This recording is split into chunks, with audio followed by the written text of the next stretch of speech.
আমাদের business centre ওরা ওরা নিয়ে গেল। এক্সচেঞ্জ স্বরূপ আমরা এই বাড়ি পেলাম। প্রিয় দর্শক, আমি এখন অবস্থান করছি কঠিয়াদি অঞ্চলে, কিশোরগঞ্জ জেলায়। আমার পিছনে রয়েছে সুবিশাল এবং দৃষ্টিনন্দন বাড়ি, যে বাড়িটি ছিল কোনো এক সময় তালুকদারের অংশ।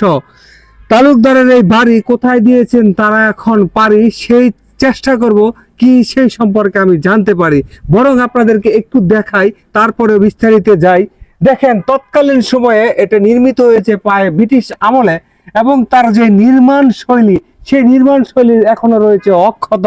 দেখে এবং বোঝা যায় যে এখানে এখনো লোক সংখ্যা বসবাস করে।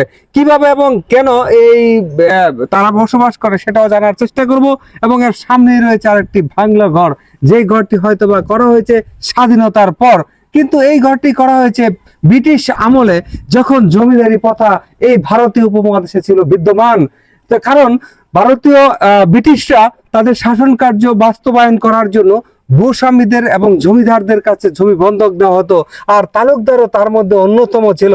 এই অঞ্চলে বিশাল কৃষি জমিতে চাষ করার যে একটি অংশ এই তালুকদারকে দেওয়া হতো, এবং এই তালুকদার কেন্দ্রীয় ব্রিটিশ সরকারকে কিছু কর দেওয়া হতো।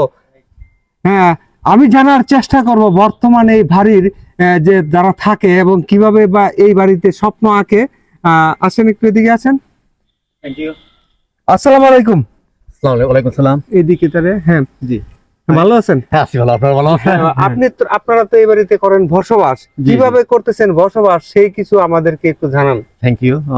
ওইটা আমাদের জন্মস্থান কুড়িখাই দরগা বাড়ি, ওই তো 2-3 কিলোমিটার দূরে।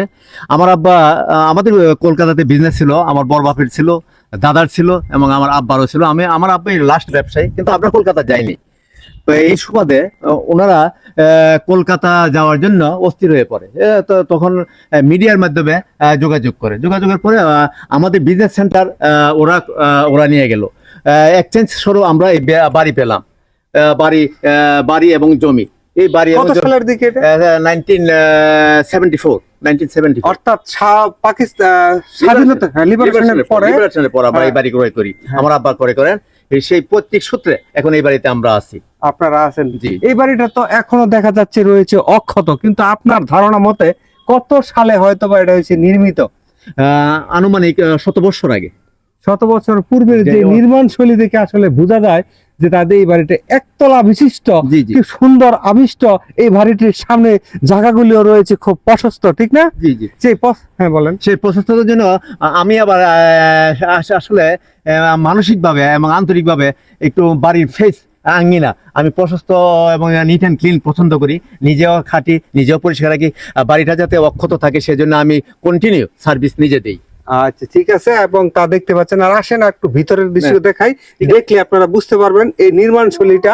তৎকালীন সময়ের যে নির্মাণ শৈলী এখনো যে অক্ষত রয়েছে, দেখেন তৎকালীন সময়ের সিমেন্টের ব্যবহার এবং প্রতিটি পালা পিলার আপনারা উঠে তো কোনো আর নতুন করে মেরামত বা করেন নাই, রং টং দিয়েছেন নাকি? ওই ডিজাইনটা হলো আসলে ফার্সি ডিজাইন, ফ্রান্সের ফ্রান্সের ডিজাইন। এবং ওই যে ছাদে দেখেন গজারি কাঠ সম্ভবত ব্যবহার করা হয়েছে, সেই ঘাটগুলি এখনো অক্ষত রয়েছে।